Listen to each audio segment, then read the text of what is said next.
ମଣ୍ଡା ପିଠା ସହିତ ଆମ ଓଡ଼ିଆମାନଙ୍କର ବହୁତ ସାରା ଭାବନା ଜଡ଼ିତ।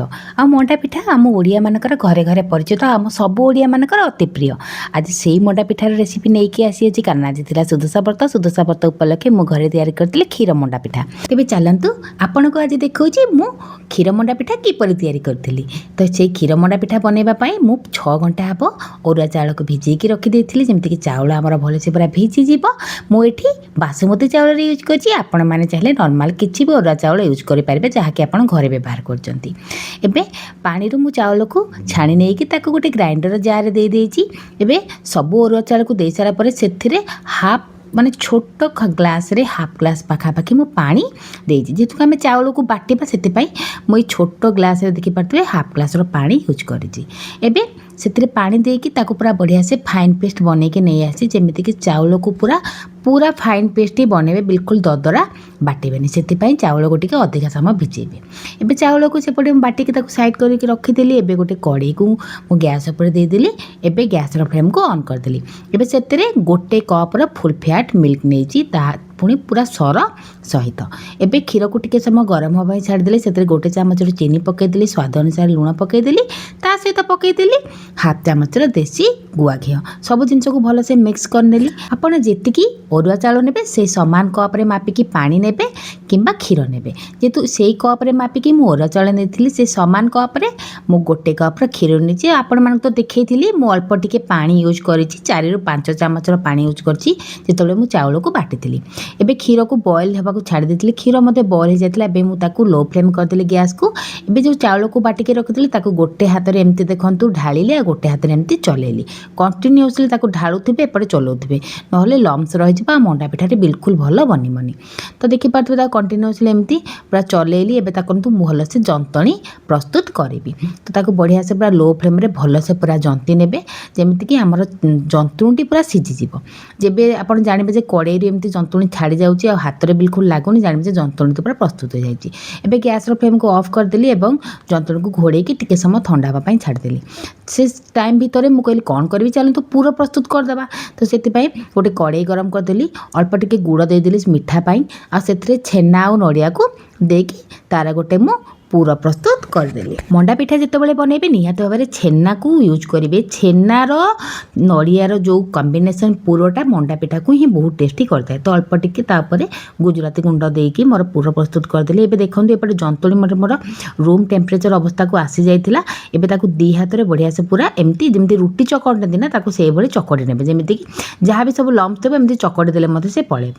ତ ସେତୁକୁ ଚକଟି ସାରିଲା ପରେ ଅଳ୍ପ ଟିକେ ଗୋଳା ଆଣିଲି, ଯେମିତି ଆମେ ଗୋଲ ଆମେ ଯେମିତି ମଣ୍ଡା ପିଠା କରନ୍ତି ସେହି ହିସାବରେ ଟିକେ ଗୋଳା ନେଇ ଆସିଲି।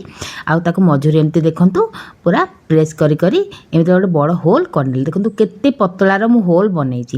ଯେହେତୁ କ୍ଷୀରରେ ପ୍ରସ୍ତୁତ ହେଇଛି, ଆପଣମାନେ ଦେଖିକି ଜାଣିପାରୁଥିବେ ଆମର ଯନ୍ତୁଣୀଟି କେତେ ସ୍ମୁଥ୍ ହେଇଛି।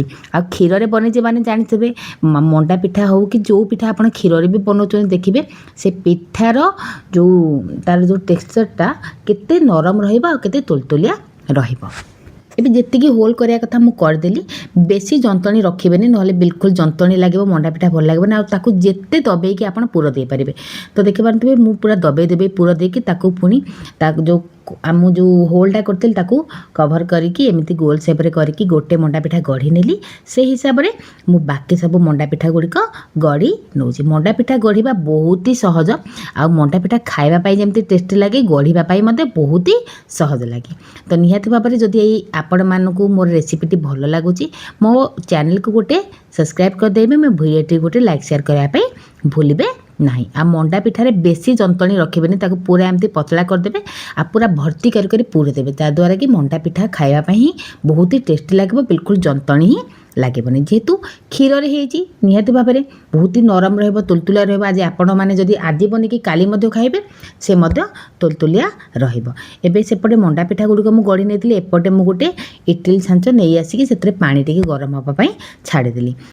ତା ଭିତରେ ଏପଟେ ଆମର ଗୋଲ ଗୋଲ ମଣ୍ଡା ପିଠା ଗୁଡ଼ିକ ମୁଁ ଗଢ଼ି ନେଇ ଅଛି। ଏବେ ଗୋଟେ ଷ୍ଟିମ୍ ତାକୁ କରିବା, ଯେହେତୁ ଗୋଟେ ଷ୍ଟିମର ଏମିତି ନେଇ ଆସିଛି, ଗୋଟେ ଜାଲି ନେଇ ଆସିଛି, ତା ଭିତରେ ସବୁ ମଣ୍ଡା ପିଠା ଗୁଡ଼ିକ ଦେଇଦେଇଛି। ସେପଟେ ପାଣି ମଧ୍ୟ ମୋର ଗରମ ହେଇଗଲାଣି।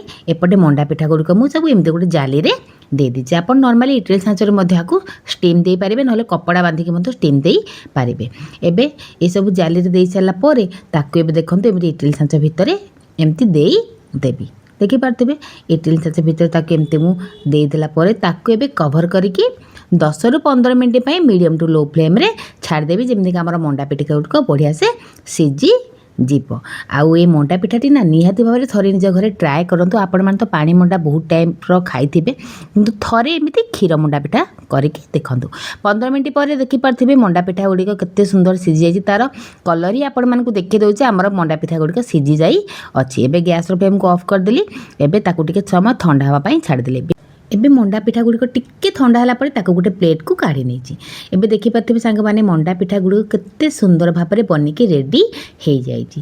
ଆଉ ପୁରା ଏକଦମ ନରମ ତୁଲତୁଲିଆ ହେଇଛି। ନିହାତି ଭାବରେ ଥରେ ଏଇଭଳି ମଣ୍ଡା ପିଠା ନିଜ ଘରେ ଟ୍ରାଏ କରନ୍ତୁ, ନିଜ ପରିବାର ବର୍ଗକୁ ଖାଇବାକୁ ଦିଅନ୍ତୁ। ତ ସାଙ୍ଗମାନେ ମଣ୍ଡା ପିଠାର ରେସିପିଟି କିପରି ଲାଗିଲା ନିହାତି ଭାବରେ ଜଣାଇବେ। ଭିଡ଼ିଓଟି ଭଲ ଲାଗିଲେ ଗୋଟେ ଲାଇକ୍ ସେୟାର କରିବାକୁ ଭୁଲିବେନି। ଏପଟେ ଦେଖିପାରୁଥିବେ ମୁଁ ଆପଣମାନଙ୍କୁ ଦେଖାଉଛି, ଦେଖିପାରୁଥିବେ ମଣ୍ଡା ପିଠା ଗୁଡ଼ିକ କେତେ ସୁନ୍ଦର ଭାବରେ ରେଡ଼ି ହେଇଯାଇଛି। ଏବେ ଚାଲନ୍ତୁ ଆପଣ ଗୋଟେ ମୁଁ ଭାଙ୍ଗିକି ଦେଖାଉଛି। ଆଉ ଖାଇବା ପାଇଁ ସାଙ୍ଗମାନେ ବହୁତ ହି ଟେଷ୍ଟି ଥିଲା, ଆଉ କେତେ ତୁଲତୁଲିଆ ହେଇଛି ଦେଖିପାରୁଥିବେ। ତ ସାଙ୍ଗମାନେ ଏଇଭଳି କିଛି ଥିଲା ମଣ୍ଡା ପିଠାର ରେସିପି। ଆଶା କରିକି ଆପଣମାନଙ୍କୁ ଭିଡ଼ିଓଟି ଆଜିର ଭଲ ଲାଗିଥିବ।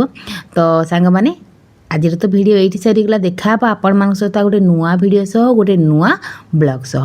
ଆଜି ପାଇଁ ବିଦାୟ ଦିଅନ୍ତୁ, ରହୁଛି। ନମସ୍କାର, ଜୟ ଜଗନ୍ନାଥ।